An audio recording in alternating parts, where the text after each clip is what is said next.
Hello friend, আজ আমি বানাবো চিকেন পকোড়া।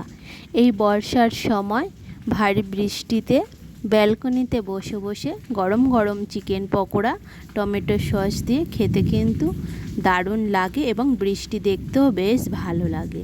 তো চিকেন পকোড়া বানানোর জন্য আমি নিয়েছি 600 গ্রাম চিকেন, সলিড চিকেন, যেগুলো আমি ছোট ছোট পিস করে কেটে নিয়েছি।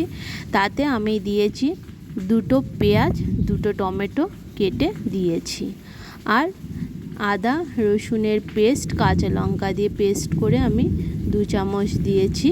আর দিলাম জিরে গুঁড়ো 1 চামচ, ধনে গুঁড়ো 1 চামচ, গোলমরিচের গুঁড়ো 1 চামচ, হলুদ আর লবণটা পরিমাণ মতন। আর দিলাম একটা হাফ লেবু, লেবুর বদলে ভিনিগারও দেওয়া যেতে পারে, আর ধনেপাতা কুচি আর গুঁড়ো লঙ্কাও দেওয়া যায়, কিন্তু আমি এখানে কাঁচা লঙ্কা পেস্ট করে দিয়েছি। আর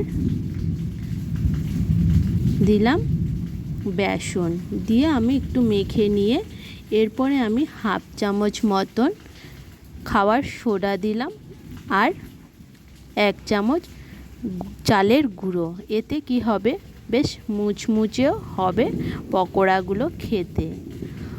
এরপর আমি দেব এতে একটু কর্নফ্লাওয়ার। বন্ধুরা, কর্নফ্লাওয়ারটা দিলে বেশ একটু ফুলে ফুলে উঠবে, একটু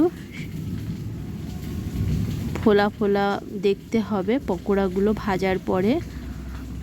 এরপরে আমি কড়াইতে দিয়ে দিলাম একটু তেল গরম হতে, আর একটা ডিম দিয়ে আমি ভালো করে পকোড়ার জন্য চিকেনগুলো রেডি করে নিলাম।